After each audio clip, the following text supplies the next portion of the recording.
I am PLO Lumumba here at the Maasai Lodge in Ongata Rongai in Kajiado County in the Rift Valley in the Republic of Kenya, and our conversation and discussions on diverse issues relating to the continent of Africa continues apace. Today we talk about different African forces, to mean military forces, and how they have performed over the years. No sooner had African countries regained independence than we started seeing the use of inherited defense forces as instruments for undermining African countries. And the reason is not far to seek. Remember that wherever they were, if they were the French, the armies were made in the image of the French army. If they were the British, the armies were made in the image of the British army. And it is only in the Portuguese colonies, because of the protracted civil guerrilla wars, that the armies took different formations, particularly because they were aided by the Soviet Union. They took structures that were under the formation of the Soviet Union, and this was specifically in countries such as Angola and, of course, Mozambique, and in Guinea-Bissau, and in countries which were under Portuguese colonies which went through protracted wars. In the case of the United States of America, they started entering into the arena of military training a little later, but specifically in the 1950s and 1960s, which then tells you the question that the culture and the tradition of our military forces across the continent of Africa was actually in the image of the colonizers.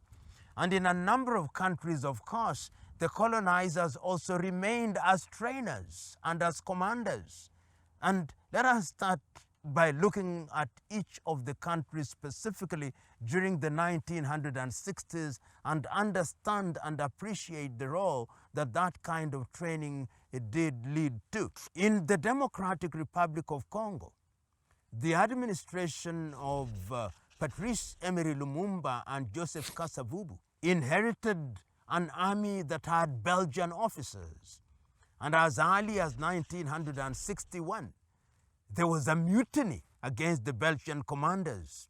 And ultimately, of course, it is the very same force that was used to eliminate Lumumba, and because of the training that they were given, they could not even withstand the gendarmerie from Belgium. That is how weak the army was. Of course, we then had peacekeeping forces, even from Ghana, but even those could not withstand, so that when Moise Tshombe wanted to secede with Katanga, he was doing so very easily, because the armies were also divided along ethnic lines, with some loyalty, of course, to the colonizing powers newly departed. In East Africa, Kenya, Uganda, and Tanzania, the people who were trained were also trained in the British tradition. You saw that in Uganda, you saw that in Tanganyika, and ultimately in Tanzania, and then Kenya. And in the 1970s, there were mutinies in all the three countries. But Tanganyika, when it became Tanzania in 1964 and started moving to the left, started reorienting its army, even renaming it to mean that it was a people's army. And we can see how the Tanzanian army, because of that patriotism and loyalty and change in orientation, how during the 1970s, in 1979, it was very successful in dislodging the invasion of Idi Amin and removing the administration of Idi Amin. Tanzania's army therefore stands out as an army that was patriotic, whose members were wedded to the ideals of the country, because it changed its orientation.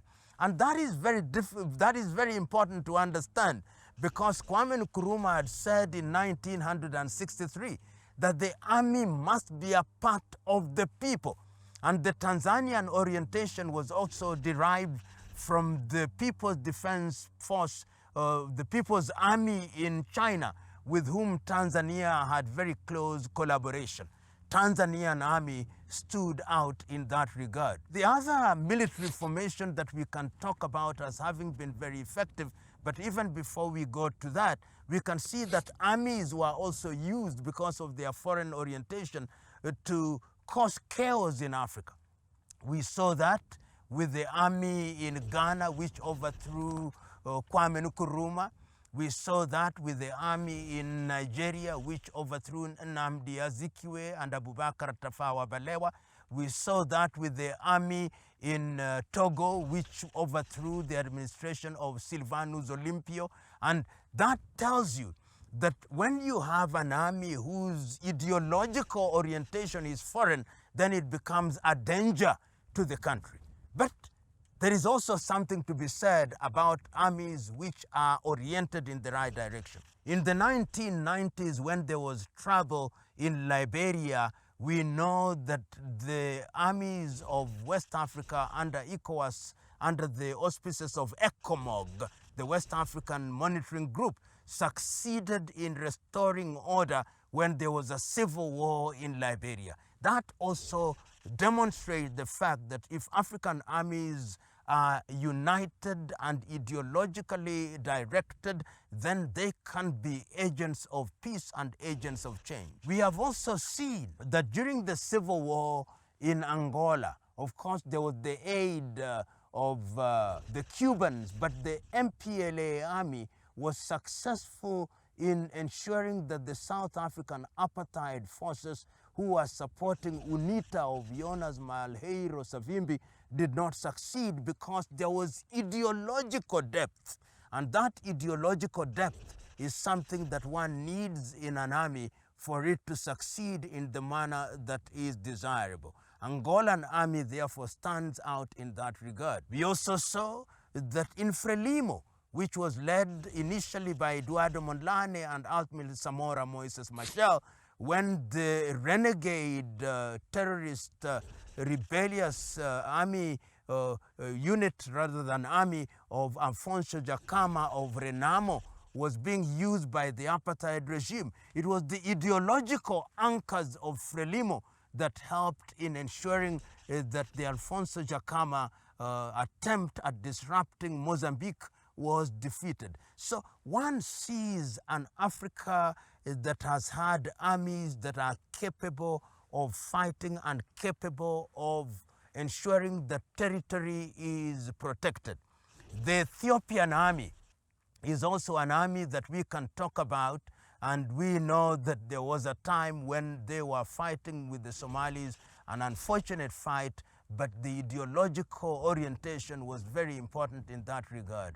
And of course, the Egyptian army has also demonstrated on a number of occasions that is capable of being deployed to good effect, as indeed has been the South African Defense Forces, which has performed with mixed results in different parts of the continent of Africa. And one of the areas where the African armies ought not to have been involved, but were involved, was what is sometimes called the First African War in the Great Lakes, where we had the armies of Zimbabwe, Angola, South Africa. It was an unfortunate thing. And one, therefore, is suggesting that for African forces to be formidable, it is important that they are ideologically rooted. Until very recently, and recently in this regard means as recently as the year 2024, and as recently as the year 2023 and even 2025, in quite a number of countries, you had French legionnaires present physically in La Côte d'Ivoire, in Senegal, in Burkina Faso, in Chad, in Niger, and in Guinea. One is saying that the time is now, and I'm happy that all these countries have expelled or asked these French legionnaires to leave. We also know that at one time the United States of America formed the African Command. The question is, why should we have an African Command here in the continent of Africa? It is because of our disunity. We also know that the British do have and do perform their practices in a number of countries, including Kenya. Why should that happen from a standpoint of weakness? And we are saying that going forward, the only way for African forces to have a presence and to be strong as a bulwark against the neo-colonial project is to be organized, to be ideologically anchored, and it will start in this way. It starts, number one, with the regions, so that in ECOWAS, under the leadership of Nigeria, we can have a force. And in the Maghreb, they will decide under whose leadership they want to work. But I would suggest that Egypt has the capacity. We can do that. In East Africa, we can have a force. And I believe in that regard, the East African does not need a leader in that regard. All the countries, particularly the countries of Kenya, Uganda, and Tanzania, which were the founding members of the East African community, can provide an anchor in that regard. In Southern Africa, of course, the South African Defense Forces can be the anchor that is needed in that regard. In Central Africa, we need to stabilize the Democratic Republic of Congo, ensure that the war in that region ends, and when it ends under the auspices of the African Union, all these units can then be brought together and we can talk of an African force which will have a single command, and that single command will lead to an army that is capable of protecting the continent of Africa. And this is very critical. If Africa is to survive, Africa must, in the nature of things, have forces that are capable of participating whenever necessary in protecting the continent, which means that they must have all the necessary arsenals, which means that they must be able to fight as others fight. Drones have become the in thing. Are we there? Nuclear, let's not be shy. Whether one likes them or not, are we there? Do we have aircrafts that are made by ourselves? Are we there? Do we have tanks that are made by ourselves? Are we there?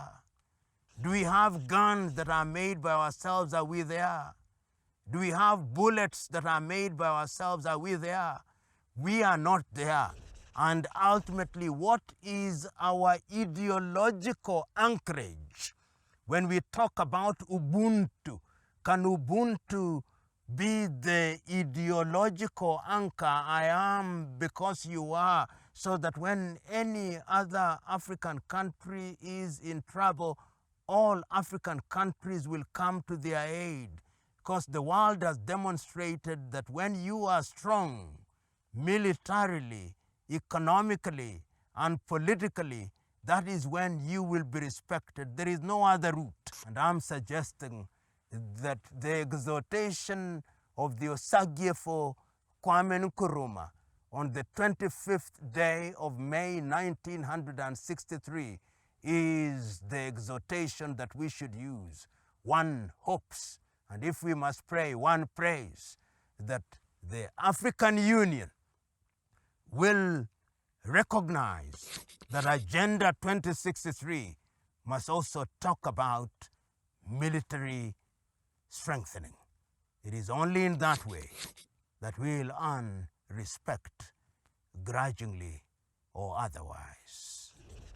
Ladies and gentlemen, we continue to discuss different aspects of the continent of Africa. You can never exhaust the subject, but we do our very best to focus on the critical areas. Bye-bye. We'll see you again.